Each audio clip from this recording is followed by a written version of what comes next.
Let's go.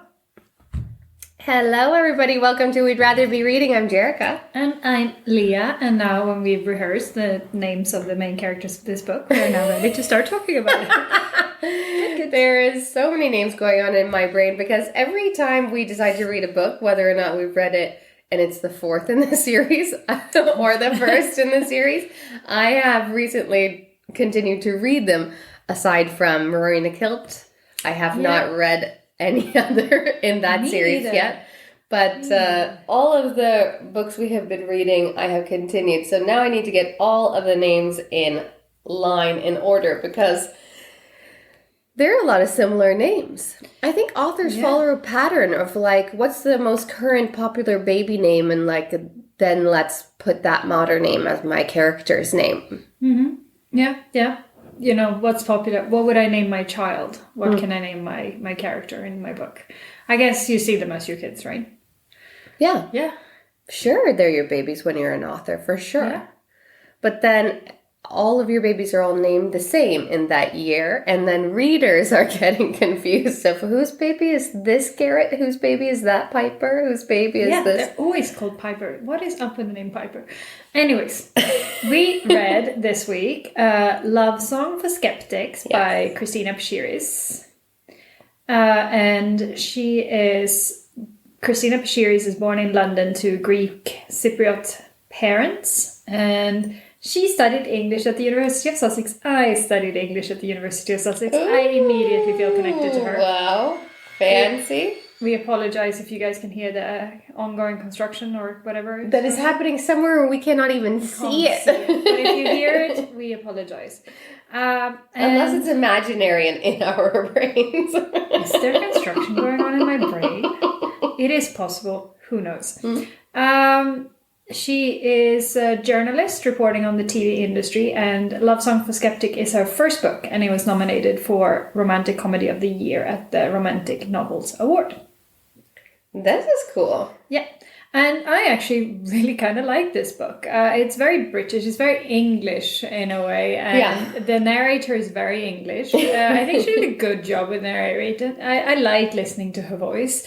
And this book did something in the narration that I've never heard before, which was make phone conversations sound different. That was bizarre, right? Yeah. I kept tapping my AirPod thinking that I had it loose out of my ear.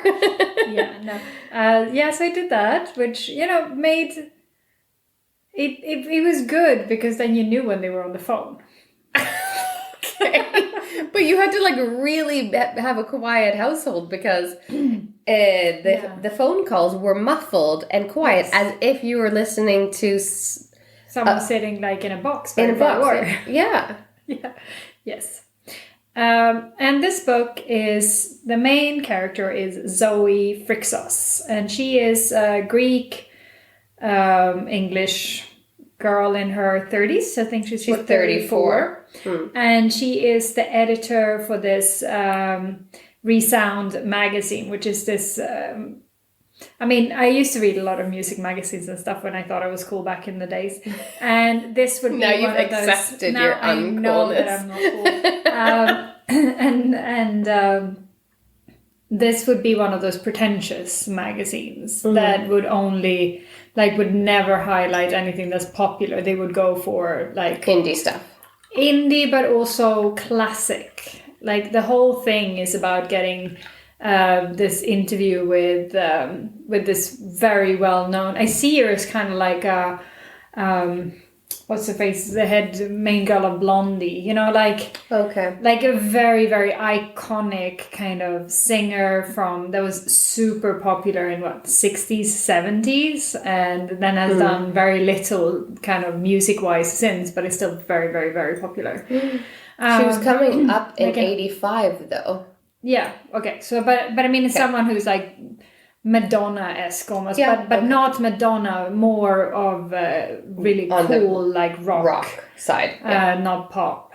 And I guess I'm assuming it's a made up. I've never heard of this singer. No, she's made up for sure. I can't think of her name right now, but Marcy. Marcy, that's the one. Yeah. Whoa. Do I have a brain today? I have none. Wow. You're going to have to carry the conversation so you can hear the hardly. I'm going to nap during this book. Anyways, Zoe, when she was younger, lived right next door to Simon. And Simon's a best friend ever. He's American. His family moved to London. They grew up right next door. He had a troublesome family life, so he spent a lot of times hanging out with Zoe's family. And when they were teenagers, they made up this pretend rock star who's Zach, what is it? Zach something. It's their initials. Okay. And they made him up, and they live vicariously through him, and they write letters and postcards to each other as this like made up rock star, and they always sign off with like keep doing the fandango, and it's kind of cutesy and funny, and then it goes away for a while when they lose touch, and then it comes back up on Facebook as like a little fan club with only them as members, and it's cutesy, it's cute, and through these postcards they can kind of share real emotions without having to kind of say it out loud. And Zoe, throughout all of these years, have had a massive crush on Simon. Like, she's like crushing hard on him to the point where she's never really had any sound, solid relationships, only casual, like waiting for dating him things. To notice. Because she's been kind of hanging on and waiting for him to notice her. Mm. And then in this book, the magazine is struggling, and they had to do this review of this big. I see them as kind of like a One Direction-esque boy band. Mm-hmm. They have to review one of their albums, and the review is not good. And it kind of starts off with the main singer of this boy band being horrendously angry with Zoe and like calling her names and whatnot. And then his publicist steps in, and his publicist is Nick. Mm-hmm. And she immediately takes a disliking to Nick. He is annoying. He gets on her case. He doesn't just let her get away with stuff. And then, lo and behold, it turns out that Nick is also the new publicist for Marcy. And Marcy is like the golden ticket. It's the thing that's going to save the magazine. If they can get an exclusive interview with Marcy, then the magazine will be saved, because they have declining readership numbers, and it peaked a little bit there when the review of the new boy band album came out, but because the review was not good, they don't really want to interview. They don't want to be a magazine that interviews boy band. Like, this is not what they want to do. Mm-hmm. So they really want Marcy, and Nick is now the obstacle in her way, and he's what she needs to get through to get to Marcy. And this is kind of the plot of the whole book. It's a love triangle. Her trying to get to Marcy, and Nick helping her, and then blocking her, and then helping her, and then Simon in the background Simon making mistakes. And I mean, Simon, I hated Simon from the get-go, honestly. Simon's been married, and he's recently divorced. He immediately, as he comes to London, he's like showing interest in Zoe, but then as soon as he shows interest back, he kind of like, let's take it slow, let's not do this. And then there's this woman they went to school with, Jess, who's a singer as well, but she has all of these issues, and he was interested in her. They were like friends, all three of them, but it was mostly Simon and Jess, and any chance he gets, he will go for Jess. Yeah. And Zoe's like, oh, they're just friends, it's fine. But it's not fine. Like, no, and then they're not friends. And then it turns out that he's actually dating her or giving it a chance. And then she's heavily into drinking and drugs. She has all of the stage fright. She struggles a lot, Jess. And Jess is also a key piece in this, because she was on tour with Marcy. And halfway through the tour, something happened, and Marcy dropped her and basically got her blacklisted. Yeah. And then throughout the book, we find out it's because Jess slept with Marcy's love of her life. Yeah, boyfriend, husband, whatever he was. They were broken up at the time, but doesn't matter. Yeah, but she slept with him, and he gave her a necklace. he gave Jess a necklace that Marcy gave him. Yeah. And then he died. Yeah. And Marcy has forever been holding a grudge against Jess. Yes. Because she still has this necklace. And, like, in Marcy's eyes, like, she has just blocked herself off from, like, society and life and love because of Benedict dying. But, I mean, we find this out later, but originally the story is that she needs this necklace back because she hasn't written any new songs since she lost the necklace. And that's, like, 10 years ago at this point. So she wants the necklace back, so she wants to repair her relationship with Jess. She wants Jess to forgive her. And Jess is like, fuck that shit. She ruined my career. You have no idea how burnt I was. Like, I was 24 then, and now I'm 34. Like, I'm never going to have that chance again with my music career. Like, she burnt me so bad. And yes, I can make music now. I can probably get a little bit of buzz, but I will not be like what I could have been. So she's like, no way, it's not happening. And because Marcy really wants Jess to forgive her, Nick kind of promises Zoe that she will get an exclusive interview with Marcy if she just gets her back together. Jess. Yeah. So this puts Zoe in a bit of a difficult situation because then she has to kind of hang out with Simon and Jess, and she has to try to... She's not really friends with Jess. Like, they know each other, but they're not really friends. They call each other. But... but only when she wants something from them. Yeah. Like, they're not... I mean, they went to school together. I guess they're, like, friendly acquaintances kind of thing. They used to belong to the same friend group. And then she finds out after a little while that Simon's been actually dating Jess, and that he just lied to her when he said to take it slow, and that he was like, well, we mutually agreed we wouldn't take this further, which is not at all what he said.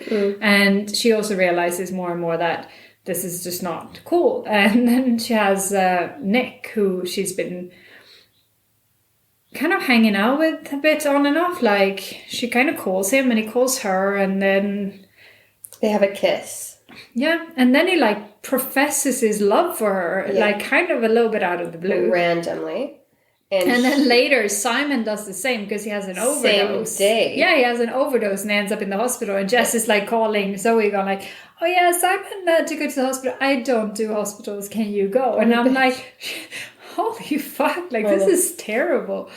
So she ends up going to the hospital, and Simon's like, it was you all along. I've been so wrong about this. And Zoe's like, these were words I wanted to hear, but after seeing how he just traded her for Jess, and then she was never her first choice. No, and he just never wanted to be alone. She just figures like he was like safety blanket more than anything else. I think that's why I don't love the friends to lovers trope, because for me, if there's like that love that's there, that's romantic love and not just friendly love, you don't continuously go and try to find other romantic love if you have it right in front of you. And sure, there could be like obstacles in the way, like you're dating somebody else, like in normal people, right? Like the timing was just never right, but you're always there for the love, not just for the friendship. Yeah. But this, when they're like friends from grade 7 or whatever it is, there was a million chances they could have been together, and he never chose her. No, and then, I mean, I hate it too, like, honestly, because if it's friends to lovers, I can see it, of course, when it's like, if you've known each other since you're like really, really young, and it's more of a young adult novel when you start seeing the opposite sex or whatever, when you start having those romantic inklings towards someone, and then you go like, oh, hey, friend. Yeah, then they like grow up and you're like, if they have boobs and you're like, oh my god, she has boobs now. I see what's going on. But that's so much younger. They're in their 30s now. Like, Simon has had a million chances to be with Zoe. Married someone else. And he even married someone else, and Zoe's been available forever, so and she would have jumped at any chance. Jumped. So the friends to lovers trope to me sometimes feels a little bit like settling, and I don't like that. Yeah, no, I can see that. So in this as well, there's Zoe's brother is getting married. There's a side story there where she learns to gets to know her new sister-in-law as well, and they actually develop a friendship. Yeah, This I like was her. a really nice story, like a nice part of this book. And then in the end, she ends up with Nick, and she finds out also that Nick is his secret son. Which was Yes, even out of the that blue was actually, thing, I too, did like. not pick that up. No, me neither. Secret son. Secret son, yeah. Okay. Yeah, like no one even knows she has a kid, kind of thing. Because she was pregnant, she hid her pregnancy, she had the baby, and she gave the baby to the dad, who was an Italian count, Okay. duke, whatever. Cool.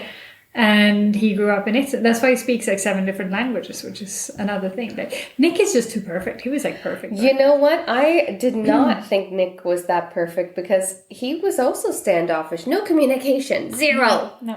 Zero communication. This is why you didn't This like it. is Now why I'm I getting it. didn't Okay. like him. Now we do. All right. But this, for what I wrote about this book was, I like the story and like I followed it all the way through. There was never parts where I was like, oh, I have to listen to this again kind of thing. No.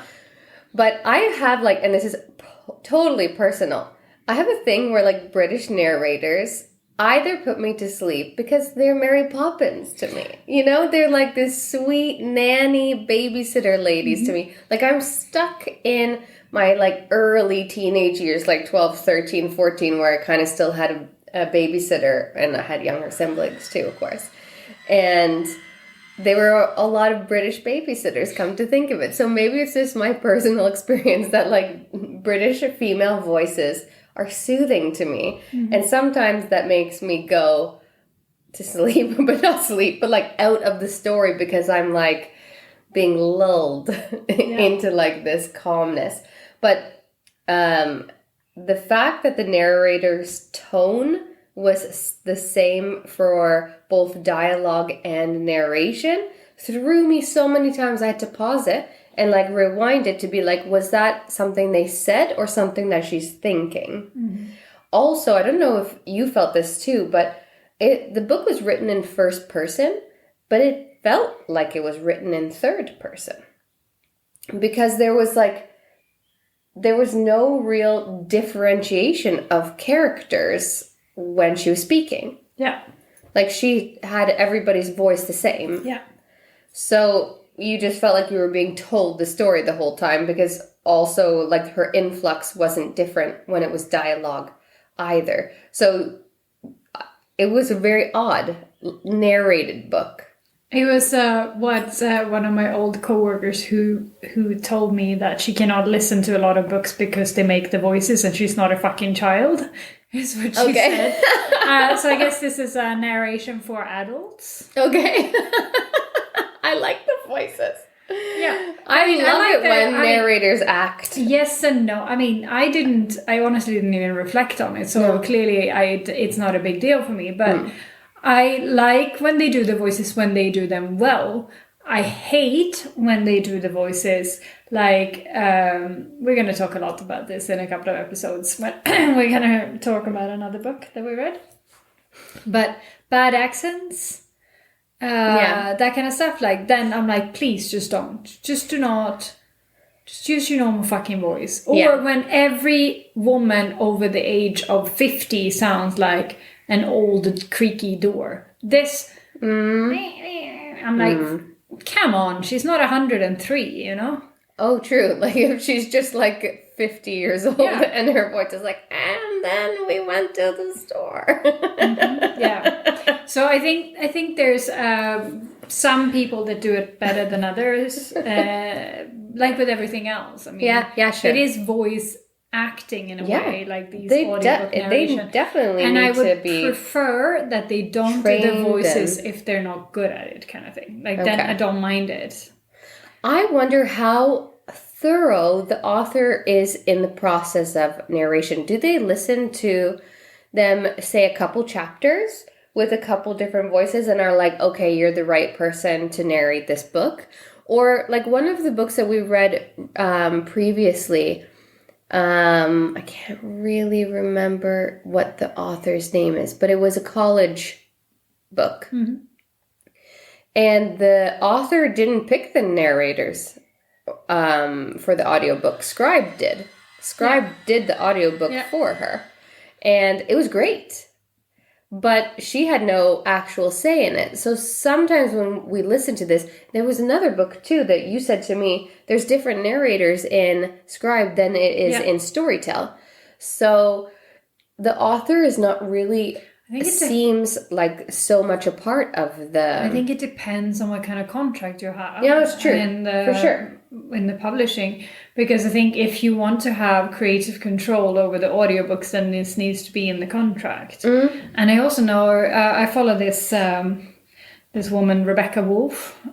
She used to have a blog back in the days. And I followed her because her kids are around the same age as mine. And then I've been following her ever since my babies were little. And then she had a book.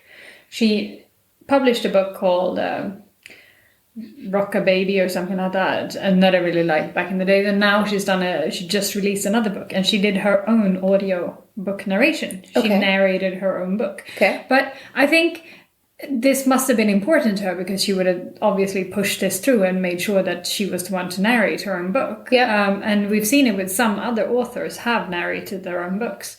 But I think this is kind of like, just because you're good at writing a book doesn't mean that you're good at picking voices for your book or reading it yourself. Like, it means nothing. So you're a writer, not an actor. I think it's the same as when authors try to cast their own movies.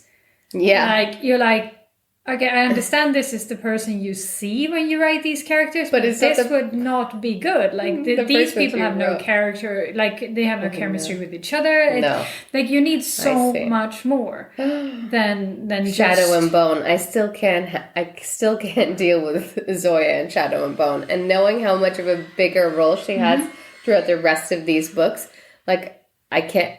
No. How am I going to watch that? That's not Zoya. No. So it's, I mean, just because you're good at one thing doesn't mean, and there's like there's actual real gift and skills to some of these things, like picking the right person and seeing potential and seeing, like I started watching the Conversation with Friends, like the Sally Rooney book, the one that I really liked. It's now a TV show. Okay. Yeah, and the main girl, Frances, that they cast, she's done nothing before this. So to be able to pluck like someone who has done no previous movies, TV show, anything, and to put her as like the main character of this quite high profile, you know, then you need to be good to be able to see what you can do, what this person can bring, and what you can get out of this, how they look on the How was it? Screen. Was she good? I think she's really good. I mean, I haven't watched a lot of it. For giving her a chance, even though she hasn't had any previous experience. Because I think sometimes they often cast based on their previous experience and their popularity and their social media and all this other bullshit that doesn't have really to do with the characters. Exactly. And then I also find that sometimes it's a little bit like when we read too many books narrated by the same people. Yeah. It dilutes the characters in a way, because if they are every popular main character, then you don't really see them as any of them. Yeah. For reals. Yeah. And I blend in what they look like also. Yeah, but then it's like, oh, it's this actor as this, or it's this actress as this character. It's not, oh, this is Frances, you know. Like. But I really like that book. So if you want to have a good Sally Rooney book to read, Conversations with Friends, it's really awesome. Good. I like her a lot. Yeah, me too. All right, what's up next? I don't know. Which one are we doing next? Are we doing terrible or kind of good? We do kind of good. Okay, then the next book is... The Kiss Quotient. Yes. By... yes. I want to say her name is Emily. Very quickly, just gonna scroll. But her last name is Huang. I think it's Emily Huang, but let me double check that, because I just finished reading all three in that series, and I look forward to talking about the first one. It was my favorite. Helen Huang. Super close. Very close. But I also realized we forgot to talk about this cover. Oh, yeah. Love Song for Skeptics. We keep forgetting to talk about the covers. Love Song for Skeptics, a novel by Christina Pishiris. The covers, there's two of them. They're both turquoise. They both have the same exact drawing, so they just put them in different places on these 2 covers. Oh, yeah, I've seen both of them. Yeah. And it's called Love Song for Skeptics. We can also finalize this topic with that, because Zoe listens to a lot of music, and then her brother has like this playlist, and she's like, oh, I love this playlist. What is this? And he's like, oh, it's Love Song for Skeptics. She's like, who made this? Did you make this? There's no way you made this. And he's like, no, you made this. I just named it. Because it's all songs about broken hearts, never finding the one, like all very like good songs about love not working out. Yeah.